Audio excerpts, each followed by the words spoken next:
Today I'm headed out to try to find some places to set some traps for coons and coyotes. For coons, we may try to make a couple runs for snares. I've got a few dog proofs we'll set out. And then I'm hoping I can find some spots, maybe in fences where it looks like coyotes are crossing, we'll set up there. This deer season, we saw an incredible number of raccoons. So with turkey season coming up this spring, the hens nesting, I want to get as many of these raccoons out as possible because they're just like professionals at destroying turkey nests. They'll get in there and they will tear up every egg. So come along with me. I'm going to get out here and try to find some places where there's a lot of sign of coons. I'll probably look at some den trees, set some things up around there, and then we'll cover these fences and see if we can find other places to maybe set up for a coyote.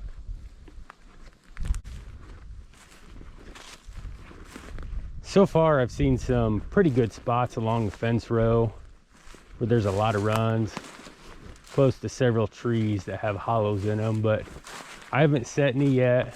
I want to look it over and find what I think will be the best spots to give me a chance.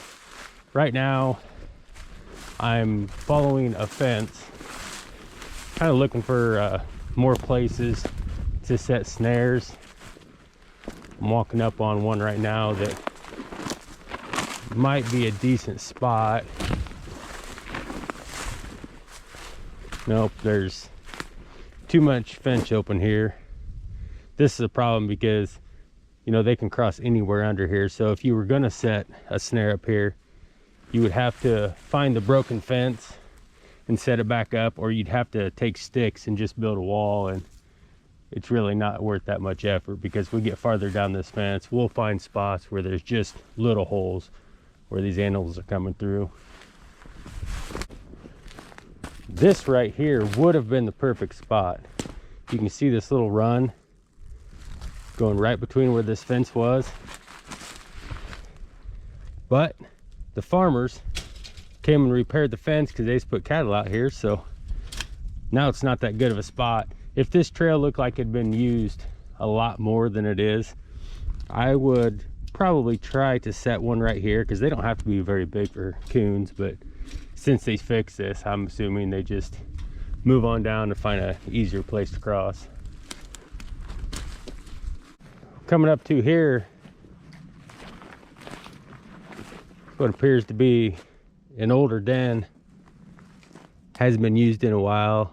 I can't see very far, so it's kind of collapsed, but I see a real big fresh mound over here.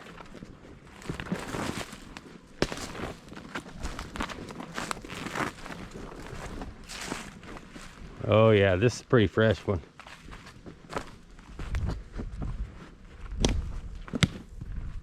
That's a big den that's in use. That might be the biggest den I've ever seen. We have been seeing a few badgers around here. I found a couple hid on the road, so I'm not exactly sure what a badger den looks like, but this is huge. I mean, I've seen coyotes make dens this big too, so I'm not real sure what that is. I may have to get some footholds back here at some point and maybe put a trail camera on this and see what's coming in and out of this.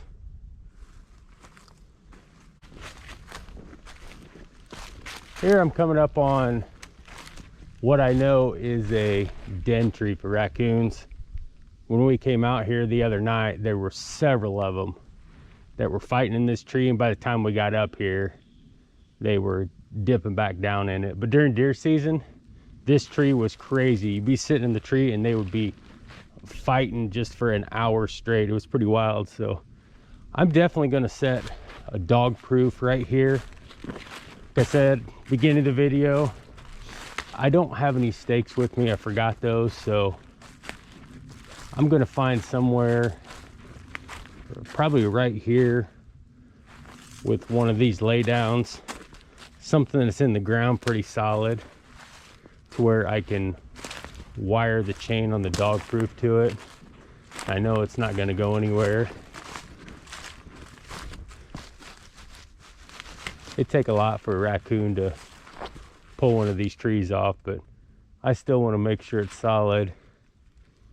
I may actually try to put it on one of these live trees, at least next to it, where I can wire to that.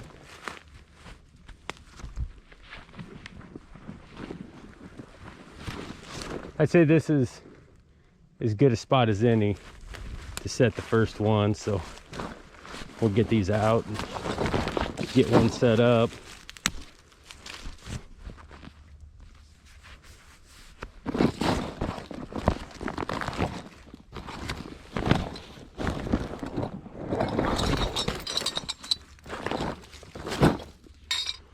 Normal dog-proof trap. And something I want to talk about is the trigger that sets them off. I know you probably can't see in there. You want to make sure you lift that up and get your bait underneath there. A lot of people will use cotton balls and put whatever lure or scent they have in there. Well, I go the old hillbilly way. I love catfishing. Always have shad in my freezer, so that's what I'm going to use. My wife will kill me for this, but they were froze, so I stuck them in the microwave. Got them extra good and stinky. And what I like to do with them is especially get them under that trigger in that trap. It was like we'll cut them up into smaller pieces. And if you stuck the whole thing down in there, it's just like fishing. It's not broken open as much, so there's not going to be as much scent laying around. But I like to do several small pieces so I can get them up under that trigger in that trap. Now, one of the problem is it's getting cold at night, so this stuff will freeze, but I like to use it because it stinks enough that even though it freezes up, these coons are curious and they will still find it. So what I'm going to do is hold this trigger up and drop a couple of these pieces underneath that, just like so. And I'm going to have to put the head in there. When you're fishing, you always seem to catch more in the head. Maybe coons will catch more too, but I don't know if you can see in there at all. But we'll get this set. And if you've ever used dog-proof traps, you know they can kind of be a pain to set unless you have one of these tools made for setting them. And this is a lifesaver. Makes it a lot easier. Just make sure the tongue is over that. You stick it between there. You push it down. It's easier said than done. Push it down like that. Like I said, easier said than done. Got to use both hands. Get that lined up. Put the trigger up under it. Oh, there it came off.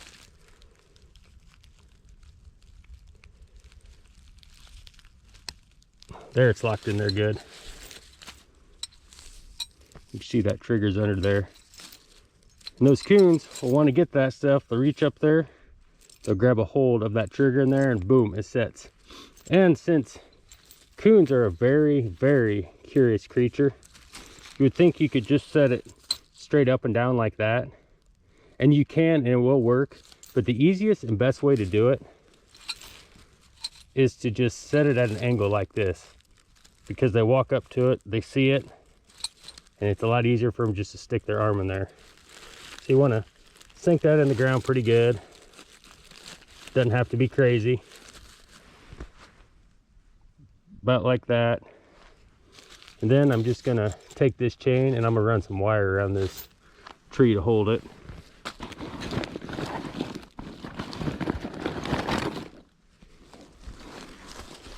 You think, man, that's some small wire. Well, when I set snares for coyotes, I use this same wire when I put it on fence, and I've only had one coyote pull out from all the years I've been doing it.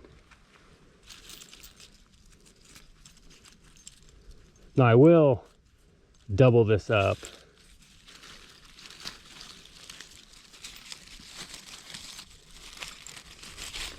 But it's that simple. Just wrap it around there, double it up a couple times, and it's not going to go anywhere.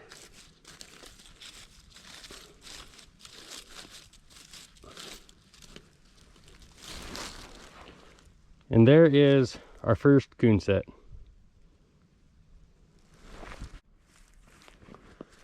Well, I kind of got away from the fence because I knew there was some big, older, dead oak trees around here.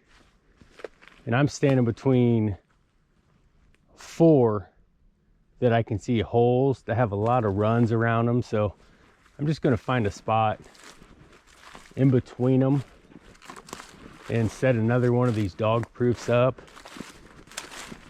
You see right here, there's not a lot of runs. Hasn't been a lot of traffic. So I'm just gonna look around for an opening where I can see animals been using it more. And once again, probably find another little live tree to chain that dog proof to.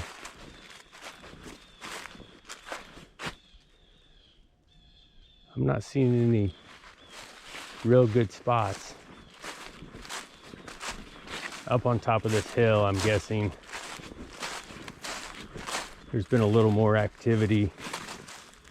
Right here, there's a pretty good run. There's no small trees right next to it for me to wire these two. I pre-cut my piece of wire and they're not quite long enough for that.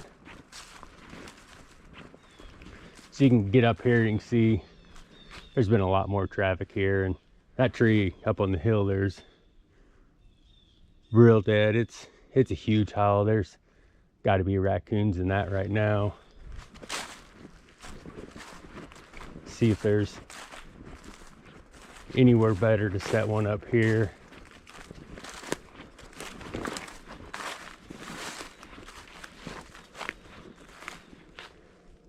Yeah, that's a great big hollow. They may not be using that a lot though. The top's so open they can't really get out of the weather.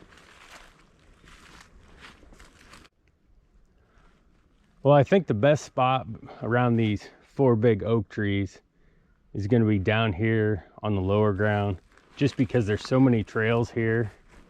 There's a little live tree right here I can stake it to. So you can see this is burned up, and it's close to the field edge out here. So, you know, at night they get out and they scavenge in these fields, and as many trails are here. They're like any other animal, they take a path of least resistance. So I would be surprised if we didn't get any action right here. This tree right here's got a big hollow. That's where we shot one out of the other night. This spot,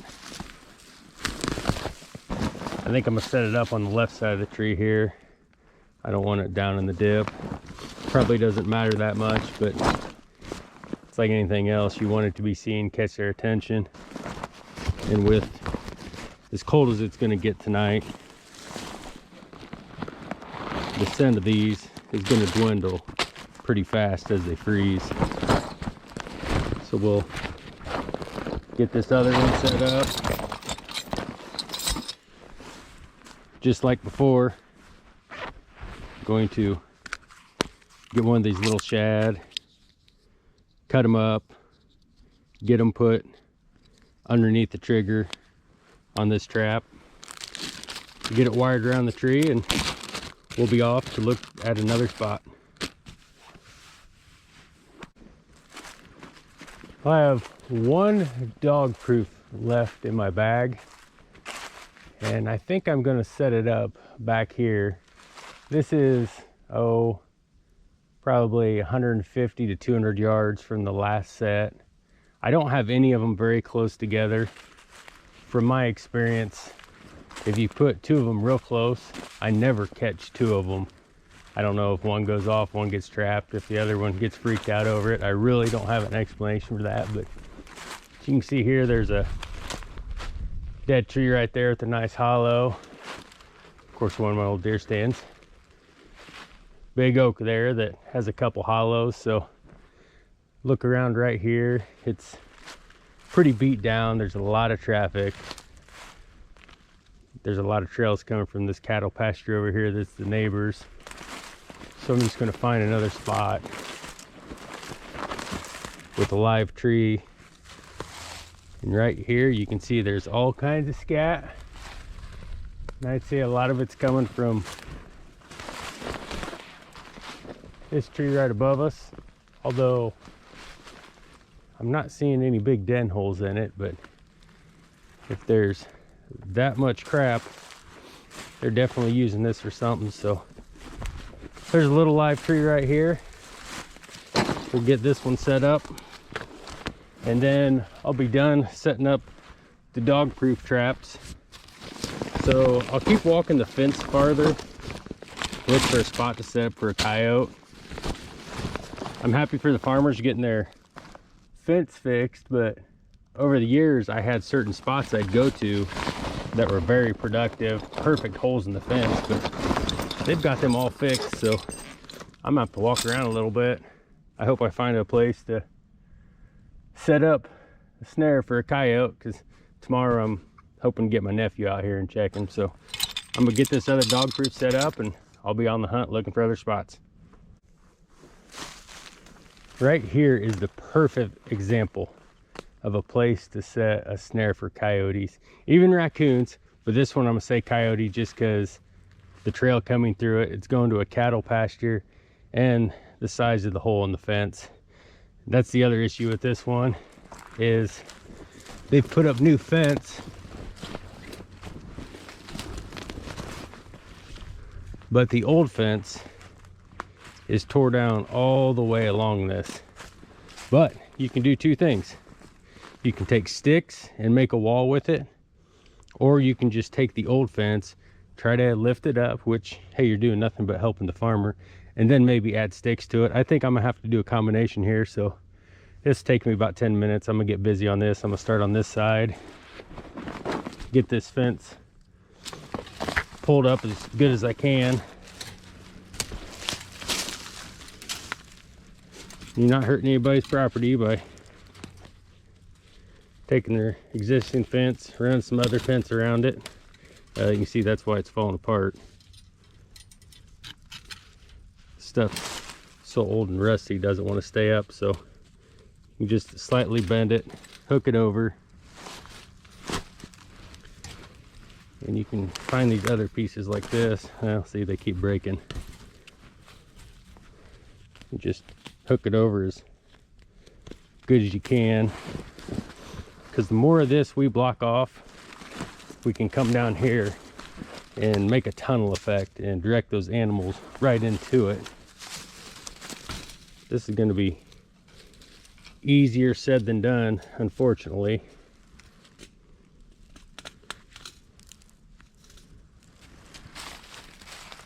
And this right here is blocked off pretty good. Why would a coyote mess with this when the main trail is right here and he's going to go through there? So I'm just going to start grabbing sticks that are laying around for assurance they're not going to go through there. You just start building a wall. I know it seems pretty chintzy, but it really works. I've caught a lot of raccoons by just building walls with sticks like this. I mean, I'll put them right together just like that and funnel them into a snare. If you haven't tried it, that's something that really works, and you feel like you're accomplishing something when you use your redneck ingenuity and your craftsmanship to make a fence made out of sticks and animals actually go through it. So I'm not going to bore you with all this work. I'm going to get it done, and then I'll show you the finished product, and we'll show you how we're hanging these snares. So we're not at the finished product, but we're getting close. As you can see, I've just taken a bunch of sticks and made a funnel right here. Now this funnel is almost too big. Our gap from top to bottom is definitely a lot bigger than I like. You can see over here, I just kind of pulled this fence up, wrapped it around the new fence. No other paths right here.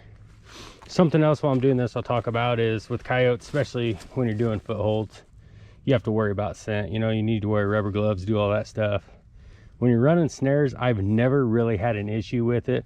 I do always wear gloves, but that's the only thing I worry about. In reality, to catch coyotes and snares, they're just out searching. It's not like they're smelling something next to a foothold trap trying to get in it. They can be chasing a rabbit, running around, because we all seen at night, coyotes don't sit still very long, so scent's not a big deal. But when you're setting these up, I already wired this one to the fence. Like I said, you wouldn't think that'll hold, but that'll hold a big dog. I haven't had but one get off doing this. But since this gap right here is so big, and in Indiana, I think it's 15 inches is your maximum loop on a snare. And these are relaxed snares, you can see. That's what we have to use. But what you'll do is you try to get the loop close to the ground as you can, and that's about as big as the loop you want. And we'll take a piece of wire and we'll just hang it with a small hook, not a complete hook, but something at like a 45 so it can slip off. So that's what I'm going to work on right now, is just take another piece of wire, wrap it around there so it'll stay. And then you take this one. This may take a few tries. You just bend it up, something like that. And then to get it to hang, as you can see, it's kind of hanging at a little bit of a funny angle. It would probably work, but I'm going to make sure one of these is on this side of the stick, since that's the way it's wanting to go. And then I'm going to take one of our little fence posts here and set it up and flatten it out.